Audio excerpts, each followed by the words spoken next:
अस्सलाम वालेकुम वरहमतुल्लाहि वबरकातुह। उम्मीद करती हूँ आप सब बहन भाई खैरियत से होंगे और अल्लाह ताला हम सब के रोज़े हमारे अमाल को कबूल फरमाए। मैं ना बड़ी रोतलू हूँ तो इसलिए मेरी आवाज़ शुरू में ही रोने वाली हो जाती है। हाँ, मैं वही इंसान हूँ जो वारिस मामू के लिए बद दुआएँ करती थी, लेकिन मैं अभी पीछे एक बच्ची को बता रही थी कि वारिस मामू अपनी झोली उठा के रातों को दुआएं करते होते थे कि चांद इस्लाम कबूल कर ले। तो दुआएं कभी रद्द नहीं जाती, वो दुआएं जो अल्लाह से मांगी जाती हैं वो दुआएं कभी रद्द नहीं जाती। मैंने अपनी 25 साल ज़िंदगी जो थी वो क्रिश्चियनिटी में अच्छी खासी प्रीचिंग में गुजारी। मैं चर्च में प्रीच करती थी, कलाम पेश करती थी। एक आप कह लें कि कटर मसीही थी मैं, और ऐसी मसीही थी जो वारिस मामू को यानी बोलने नहीं देती थी फैमिली में। जब मुझे पता चलता था कि आज वारिस मामू फलां फैमिली में विजिट करके गए हैं, मैं उस घर में पहुंच जाती थी। इससे पहले कि वारिस मामू की बातें उनके ज़हन पे असर करें, मुझे खुदा का कलाम पेश करना है, उनके घर पे जाके दुआ करनी है ताकि शैतान अपना काम ना करे। बिकॉज मेरे नज़दीक वारिस मामू जो काम कर रहे थे वो शैतान का काम था, क्योंकि वो खुदावन से दूर कर रहे थे मेरे लोगों को।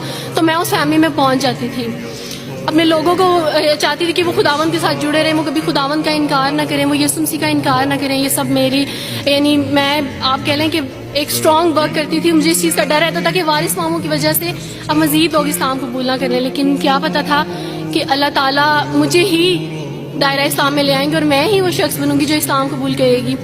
CSS कर रही थी, मैंने BA कंप्लीट किया अपना, और उसके बाद मैं CSS कर रही थी। उसके दौरान अल्लाह ताला ने मुझे ये तौफीक दी कि स्टडी ऑफ डिफरेंट रिलीजियंस की किताब पढ़ने के दौरान ये सब्जेक्ट जब मैं पढ़ रही थी तो मुझे पता चला कि इस्लाम ही खूबसूरत मजहब है। अच्छा, आप यकीन जाने वारिस मामू रमज़ान में कुरान पाक डिस्ट्रीब्यूट करते थे और राशन देते थे। तो मेरे भाई के एक जहाँ ड्यूटी करते हैं वहाँ एक अंकल थे, गार्ड थे, उनके लिए कुरान पाक लेके इनसे रखा हुआ था और राशन भी लेके रखा हुआ था। और मैं उस कुरान पाक को ना छुपा छुपा के अपनी सेफ में रखती थी और डरती थी कि किसी दिन मैं इसको खोल ना लूँ। अक्सर एक दो दफ़ा पकड़ा कि खोल के देखूँ तो सही, कोई ना कोई गलती तो होगी ना इस कुरान में भी। ये तो बड़ी बातें करते हैं बाइबल के बारे में, कुछ ना कुछ तो होगा। लेकिन अब यकीन जाने एक डर था कि जिस दिन मैंने इस कुरान को पढ़ा मैं इस कुरान को अपना दिल दे बैठूंगी। और वही हुआ कि जब मैंने कुरान पढ़ा तो मैं इस पर ईमान लाए बगैर नहीं रह सकी। एक रात वारिस मामू को कॉल की और उनसे कहा कि 2 बजे का लगभग टाइम था, और इनसे कहा कि वारिस मामू मुझे आपसे ज़रूरी बात करनी है। तो इन्होंने कहा कि क्या बात है बेटी, कोई ज़िंदगी मौत की बात है? तो मैंने कहा कि ऐसे ही समझ लें, मैं रो रही थी। तो इन्होंने कहा कि सब खैरियत है। तो मैंने इनसे कहा कि बस बगैर कुछ कहे आप मुझे कलमा पढ़ा दें वारिस मामू। और वारिस मामू और मैं बिल्कुल खामोश थे। यानी वारिस मामू कहते हैं कि उस वक्त मुझे लगा कि जैसे मेरा दिल फट जाएगा। मुझे यकीन नहीं आ रहा था अपने कानों पे कि वो जो सबसे बड़ी रुकावट थी वो मुझे खुद कह गया कि मुझे कलमा पढ़ा दें। और मैंने इनसे 5 मिनट का यानी स्पेस ली कॉल पे, और 5 मिनट में मैंने दुआ की। लेकिन उसके बाद मैंने कहा कि अगर मैं हक पे हूँ, सच पे हूँ, तो बस फिर खुदावंद इसको हो लेने दे। और वही हुआ, मैंने इस्लाम कबूल किया और सोचा था कि CSS कंप्लीट करने के बाद फैमिली में अनाउंस करूँगी। लेकिन अल्लाह ताला ने कुछ और मंसूबे बनाए होते हैं, इंसान के कुछ और मंसूबे होते हैं। आप यकीन जाने मेरी फैमिली को जल्दी पता चल गया।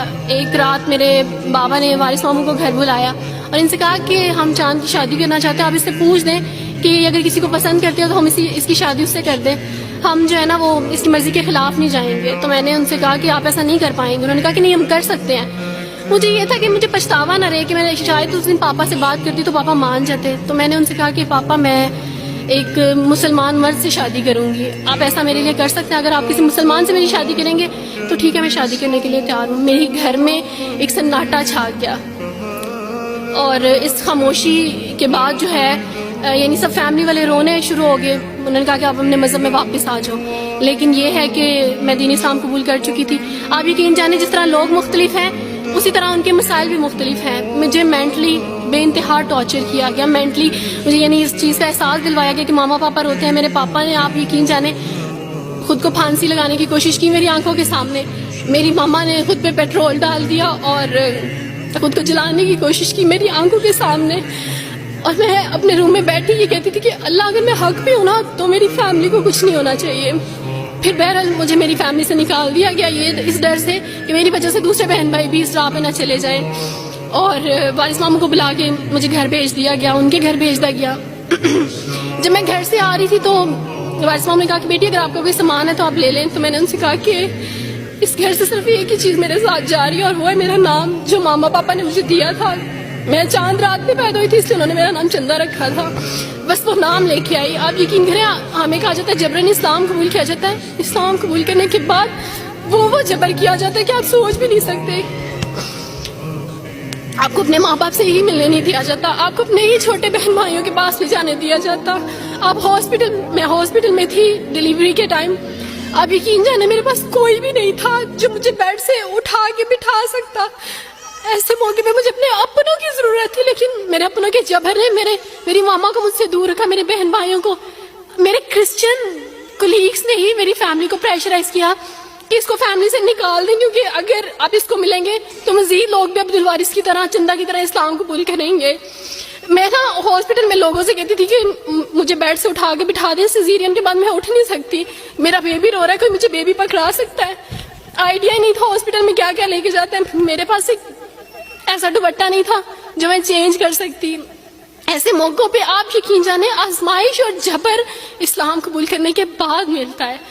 مجھے آپ سب سے توقع ہے, آپ سب اسلامک اداروں سے توقع ہے کہ اب آپ ہمارے لیے سٹیپ لیں. ہمارے اپنوں نے تو ہمیں چھوڑ دیا, انہوں نے جو ہمارے ساتھ جبر کیا اس جبر کے بدلے آپ ہمارے ساتھ نیکی کریں. اب آپ کیا سٹیپ لیتے ہیں نیو مسلمز کے لیے جن پر یہ الزام لگایا جاتا ہے کہ ان پہ جبر کیا جا رہا ہے. ہم پہ جبر نہیں, ہم پہ جبر اسلام قبول کروانے والوں نے نہیں کیا بلکہ جن کے گھروں سے ہم آئے تھے اسلام قبول کرنے کے بعد جبر تو ان کی طرف سے تھا. اچھا سر کبھی کٹے بیٹھ کے روئیں گے.